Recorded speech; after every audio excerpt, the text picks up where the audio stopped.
Hello friends, welcome back to Rudra classes. आज हम एक ऐसे आदमी का जिक्र करेंगे जिसके पास पैसा था, पोजीशन थी, पावर थी, लेकिन फिर भी उसकी जिंदगी में सब कुछ अधूरा था। उसका नाम था सोम्स फॉरसाइट। और यह कहानी जो है उसकी ओनरशिप मेंटेलिटी, जिसमें प्यार भी एक प्रॉपर्टी था और पत्नी भी। ठीक है फ्रेंड्स, तो आज की स्टोरी बेस्ड है the man of property 1906 bye John Galsworthy. तो चलिए शुरू करते हैं। इसके सेंट्रल थीम्स की बात की जाए तो इसमें conflict between material position versus emotional freedom, property, marriage, control, social image versus love and individuality. Main characters: Soames Forsyth, rich, successful, possessive, treats wife Irene as a personal property, represents Victorian capitalist mindset.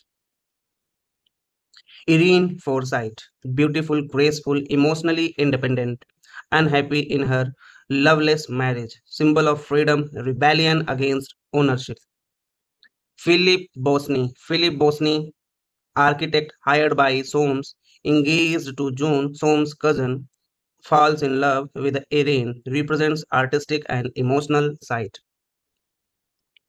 June Forsyth, daughter of young Julian, devoted to Bosnia and feels betrayed emotionally.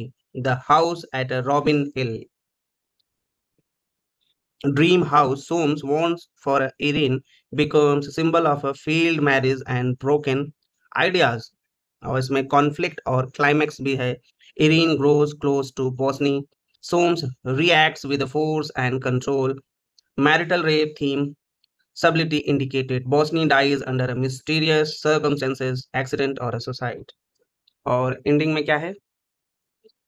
Irene leaves Soames. Soames remains alone with his property, has everything but no love.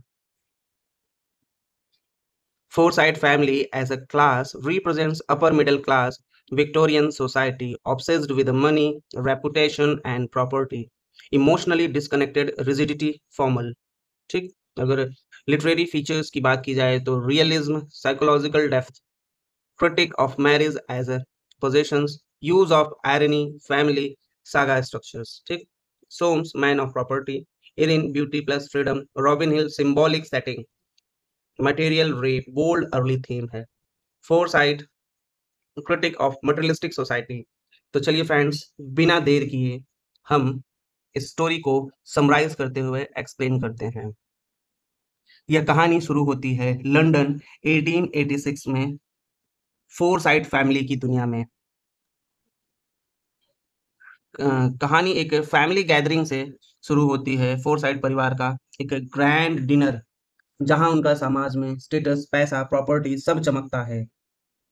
यहाँ हम जान पाते हैं कि ये family कितनी rich, respectable और Victorian values से जकड़ी हुई है। इस परिवार में सबसे बड़ा नाम सोम्स फॉरसाइट, एक सॉलिसिटर बिजनेसमैन, और पूरी कहानी का जो है सबसे अहम कैरेक्टर यही है। कौन? सोम्स फॉरसाइट, आदमी जो प्यार को भी प्रॉपर्टी समझता है। सोम्स का एक ही सपना है कि एक परफेक्ट वाइफ, एक परफेक्ट घर और एक परफेक्ट कंट्रोल के साथ, ठीक, उसने शादी की इरिन हीरोन से, एक सुंदर आर्टिस्टिक लड़की से जिससे उसे प्यार नहीं था, बस सामाजिक मिलान था। इरिन की पसंद नापसंद की कोई कीमत नहीं थी। शादी उसके लिए एक डील थी, इरिन के लिए एक कैद। इरीन फोरसाइट, सुंदरता और खामोशी की प्रतीक। इरीन ने सोम से शादी तो कर ली, लेकिन वो अंदर से खाली थी। उसे कला, संगीत, आजादी पसंद थी और सोम्स की दुनिया में ये सब गैर जरूरी था। शादी के कुछ ही समय बाद इरीन इमोशनली टूटने लगी। वो चुप रहती थी, लेकिन उसकी खामोशी में एक विद्रोह था। रॉबिन हिल हाउस एक ड्रीम होम या एक गोल्डन केज था। सोम्स जो था, इरीन को खुश करने के लिए रॉबिन हिल में एक सुंदर घर बनवाता है, पर वो घर उसकी मालिकाना सोच का प्रतीक है। वो सोचता है, घर बना दूंगा, इरीन खुद ब खुद प्यार करने लगेगी। इस घर के लिए आर्किटेक्ट बुलाया गया, फिलिप बोस्नी, जो फियांसे था सोम्स की कजन जून फोरसाइट का। ठीक, फिलिप बोस्नी आर्ट, इमोशंस और रिबेलियन का एक प्रतीक था। बोस्नी एक आइडियलिस्टिक आर्किटेक्ट था जो घर नहीं स्पेस फॉर फीलिंग डिजाइन करता था। इरीन और बोस्नी में बातचीत शुरू हुई, दोनों ही सोम से अलग, और धीरे धीरे उनके बीच एक इमोशनल कनेक्शन बनता है। बोस्नी सोम से बहस करता है, वो कहता है घर कंफर्ट से नहीं आत्मा से बनते हैं। लेकिन सोम्स के लिए ये इंसल्ट है, उसकी अथॉरिटी को चैलेंज करना। सोम्स का शक जो है केस और कोर्ट रूम ड्रामा। सोम्स को इरीन और बोस्नी के नजदीक का शक हो जाता है कि उनकी नजदीकियां बढ़ रही हैं। उसे लगता है कि उसकी प्रॉपर्टी उस पर कंट्रोल नहीं रख रही है। वो बोस्नी पर कोर्ट केस कर देता है, आरोप लगाता है बजट एक्सीड किया है।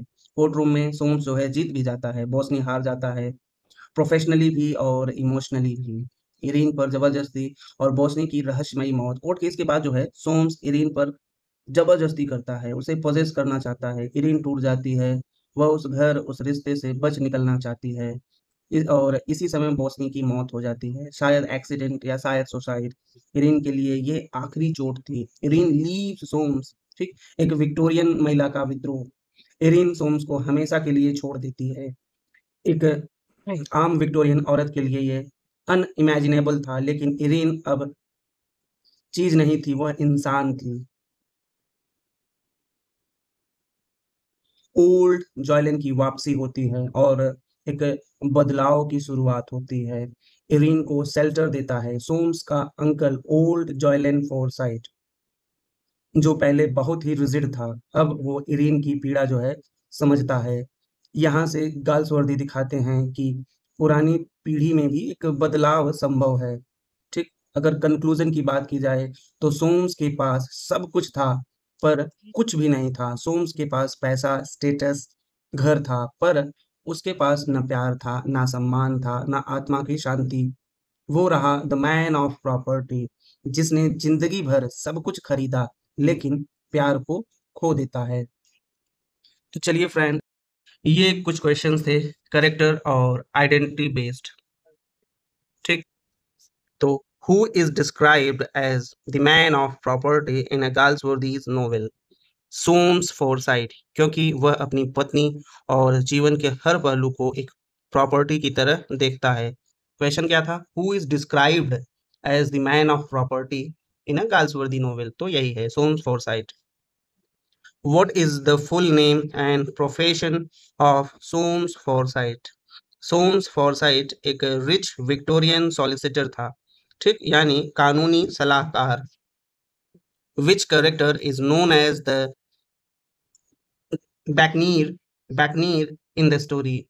Philip Bosinney. उसे उपनाम उसकी अनकन्वेंशनल सोच और रिबेलियस नेचर के कारण दिया गया। Irene Forsyth is most closely associated with which artistic interest? Music and art. उसे क्लासिकल म्यूजिक, फ्रीडम और ब्यूटी से लगाव है। Which character acts as a bridge between the old and new values of the Forsyth family? Old Jolene Forsyth, जो शुरुआत में conservative था लेकिन बाद में इरीन के साथ सहानुभूति रखने लगता है। Plot or event based questions. Where is the house Soames gets constructed for Erin? Robin Hill, जहां सोम्स ने ड्रीम हाउस बनवाया जो बाद में भावनात्मक कैद का प्रतीक बन गया। Why does Soames sue Bosny in the novel? Exterior reason, बोस्नी ने हाउस कंस्ट्रक्शन में बजट एक्सीड किया। इंटीरियर रीजन, सोम्स की जेलसी और इरीन के प्रति insecurity. What tragic events in the affair between Irene and Bosny? Philip Bosinney की mysterious death, जिसे accidental और सुसाइडल माना जाता है। Which court room incident becomes symbolic of Forsyte control over love and art? Soames का Bosinney के खिलाफ law suit, जिसमें एक क्रिएटिव आर्किटेक्ट को लीगल कंट्रोल में लाने की कोशिश होती है। Irene leaves Soames after which major event? Bosinney की डेथ और सोम्स द्वारा इरीन पर लिया गया एक marital assault. Themes or symbols based questions. What does the house at Robin Hill symbolize in the novel? सोम्स का कंट्रोल और इरीन की इमोशनल इम्प्रिजनमेंट, एक घर जो दिखने में सुंदर था लेकिन आत्मा से सूना था। How does Galsworthy portray marriage in a Victorian society through Soames and Irene? शादी को एक सोशल कॉन्ट्रैक्ट की तरह दिखाया गया है जिसमें इमोशन और कंसेंट की जगह जो है नहीं थी, कोई जगह नहीं थी उसकी। What does Irene silence symbolise throughout the novel? उसकी खामोशी उसका प्रोटेस्ट है, एक ऐसा विद्रोह जो शब्दों के बिना भी बहुत कुछ कहता है। How is Soames character reflection of Victorian materialism? वह लव, आर्ट और रिलेशनशिप को भी पोजेशंस की तरह खरीदने बेचने योग्य मानता है। What central conflict does the man of property deal with? Ownership versus emotional freedom, प्यार को कंट्रोल करने की कोशिश और उसका परिणाम। What does the man of property prepare the ground for the emotional themes developed in Indian Summer of Foresight? यह novel Erin की पीड़ा और सोम्स की इमोशनल फेल्योर को सामने लाता है जो आगे चलकर ओल्ड जॉयलिन और इरिन के बीच एक मानवीय कनेक्शन के रूप में इवॉल्व होता है। ठीक है फ्रेंड्स, आज बस यहीं तक। ये थी द मैन ऑफ प्रॉपर्टी। हमारा नेक्स्ट सेशन, हमारी नेक्स्ट स्टोरी विद क्वेश्चंस का जो सेशन है वो रहेगा Indian summer of a foresight. ठीक, यह एक इंटरल्यूड है और इसी कहानी पर बेस्ड आगे की स्टोरी है। तो चलिए इसको हम देखेंगे नेक्स्ट सेशन में। तब तक के लिए आप अपनी पढ़ाई को जारी रखिए और अगर आपको वीडियो अच्छा लगा हो तो चैनल को सब्सक्राइब ज़रूर करें क्योंकि वह एक एक्सटर्नल मोटिवेशन देता है और अपने एफर्ट को लगाकर एक कुछ अच्छा कंटेंट बनाने में। ठीक है फ्रेंड्स, थैंक यू।